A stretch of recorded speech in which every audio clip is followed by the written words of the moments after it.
Assalamualaikum warahmatullahi wabarakatuh. Perkenalkan, nama saya Dioni Niola Ayuni. Saya perwakilan dari kelompok 1. Pada saat ini saya akan menjelaskan atau memaparkan hasil tugas kami yaitu indera penglihatan, yaitu mata. Mata merupakan salah satu organ tubuh yang paling kecil, namun memiliki peran yang sangat besar dalam kehidupan manusia. Dengan beberapa fungsi yang dimiliki oleh mata yaitu seperti pertama, kemampuan menerima cahaya atau sensasi cahaya. Kedua, kemampuan membedakan bentuk atau disebut dengan sensasi bentuk. Dan yang ketiga, kemampuan membedakan warna atau disebut dengan sensasi warna.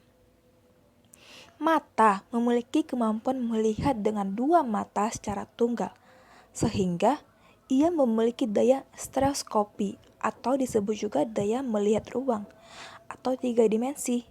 Juga persepsi kedalaman atau depth perception. Namun, tidak semua orang memiliki kemampuan stereoskopi, karena untuk daya yang itu harus memiliki dua mata yang fungsinya setara dan dapat berkoordinasi satu sama lain. Sehingga orang yang punya satu mata tidak memiliki penglihatan 3 dimensi yang sebenarnya. Mekanisme proses visual. Yang pertama yaitu cahaya memasuki mata dan mencapai retina. Cahaya yang masuk ke mata melalui pupil, lalu melalui lensa, dan sampai di retina yang diatur oleh iris. Ukuran pupil disesuaikan dengan respon terhadap berbagai perubahan cahaya, antara sensitivity atau kepekaan, kemampuan mendeteksi benda yang terdapat pada cahaya yang redup, dan acuity, yaitu kemampuan untuk melihat detail-detail objek. Ketika cahaya yang masuk begitu terang, maka pupil akan menciut atau mengkerut atau kontriksi, sehingga gambar yang diterima retina lebih tajam. Sebaliknya, ketika cahaya yang masuk begitu redup, maka pupil akan melebar atau disebut dengan dilatasi, dan gambar yang diterima retina tidak begitu tajam. Proses lensa accommodation atau akomodasi. Ketajaman penglihatan disebut dengan visus. Akomodasi memiliki batas maksimum. Jika benda yang difokuskan mendekat, maka bayangan akan kabur. Titik terdekat yang masih dilihat jelas oleh mata dengan akomodasi maksimum disebut dengan punctum proximum atau disingkat dengan PP. Semakin tua usia seseorang, maka makin jauh jarak PP. Selain itu, elastisitas lensa juga berkurang dan daya cembung juga berkurang atau disebut dengan presbiopia. Selanjutnya ada retina dan translasi atau menerjemahkan cahaya menjadi sinyal-sinyal neuron. Retina terdiri dari 5 lapisan yang berbeda, yaitu yang pertama ada receptors, yang kedua ada horizontal cell, yang ketiga ada bipolar cell, yang keempat ada amacrine cell, dan yang kelima ada retinal ganglion cell yang letaknya dari belakang ke depan bola mata.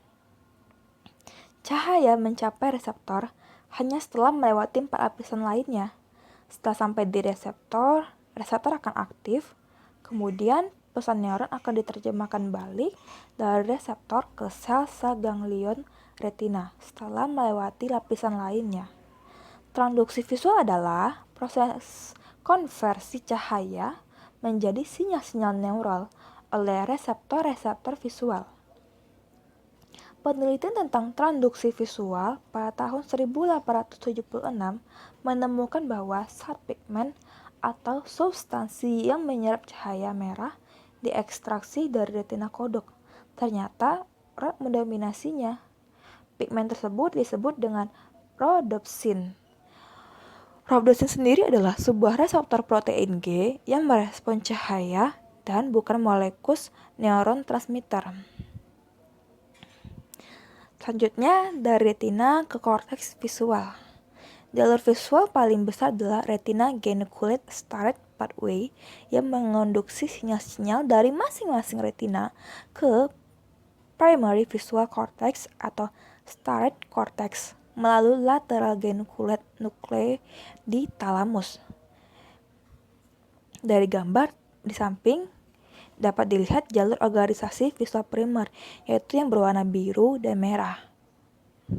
Semua sinyal dari medan visual kiri menuju ke korteks visual primer kanan secara tetap atau disebut dengan ipsilateral dari hemiretina temporal mata kanan atau secara kontralateral atau berseberangan melalui optic siams dari hemiretina nasal mata kiri. Berlaku juga sebaliknya bila semua sinyal dari medan visual kanan. Selanjutnya melihat warna. Ada dua teori tentang melihat warna, yaitu ada teori komponen dan teori oponen.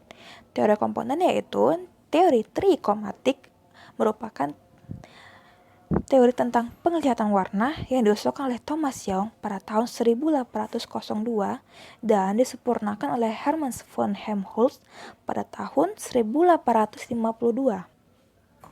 Menurut teori ini, terdapat 3 macam reseptor kerucut atau cones warna yang berbeda, yaitu warna hijau, merah, dan biru, dengan tingkat sensitivitas yang berbeda. Dan warna sebuah stimulus tertentu dikode oleh rasio antara aktivitas ketiga macam reseptor ini. Ada beberapa variasi buta warna yang dibawa sejak lahir, antara lain sebagai berikut. Yang pertama ada akromatisme atau akromatopsia, yaitu kebutaan warna total sehingga semua yang dilihat sebagai tingkatan warna abu-abu. Yang kedua ada diakromatisme, yaitu kebutaan dengan ketidakmampuan membedakan warna merah dan hijau. Terdapat 3 tipe, yaitu pertama diantrinopia, yaitu tidak bisa melihat warna hijau, protanopia, tidak bisa melihat warna merah, dan tritanopia, ketidakpekaan pada warna biru dan kuning. Yang kedua ada teori oponen. Teori oponen dikemukakan oleh Edward Herring pada 1878. Ia mengatakan bahwa terdapat 2 golongan sel yang berbeda dalam sistem visual untuk mengkode warna dan 1 golongan sel lain yang mengkode brightness.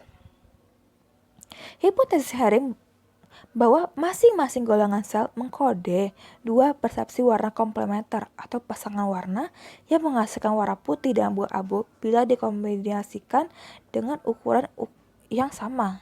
Misalnya cahaya hijau dan cahaya merah. Menurut Herring, buta warna sebagian terjadi karena orang tersebut tidak mempunyai substansi warna merah hijau. Umumnya orang menderita buta warna merah hijau, sedangkan buta warna kuning hitam jarang terjadi. Juga, penderita warna yang total juga jarang terjadi. Karena itu, jarang ada individu yang tidak mempunyai substansi fotosemis sama sekali. Nah, untuk mengetahui seseorang itu buta warna atau tidak, dapat melakukan berbagai macam tes. Beberapanya itu seperti berikut. Pertama, ada tes Holmgren, yaitu tes kemampuan membedakan warna. Caranya, si pemeriksa mengambil sekumpulan benang-benang Waltz secara berturut-turut dengan warna merah, hijau, ungu, dan kuning. Kemudian, subjek yang diperiksa diminta untuk mencari gulungan benang yang warnanya sama. Yang kedua, ada tes Ishihara dalam bahasa Jepang atau tes Stilling dalam bahasa Jerman, yaitu terdapat lukisan, angka, dan huruf-huruf yang dikelilingi dengan titik-titik yang bermacam-macam pula warnanya.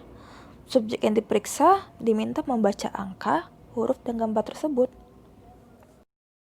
Ada berbagai macam kerusakan terjadi pada mata, yaitu seperti skotoma, lalu seperti blind sight atau penglihatan buta, yaitu merupakan kemampuan pasien untuk memandu gerakan tangan menuju suatu objek meskipun mereka tidak dapat melihat apa yang mereka raih. Selanjutnya ada kerusakan pada arus dorsa atau arus ventral.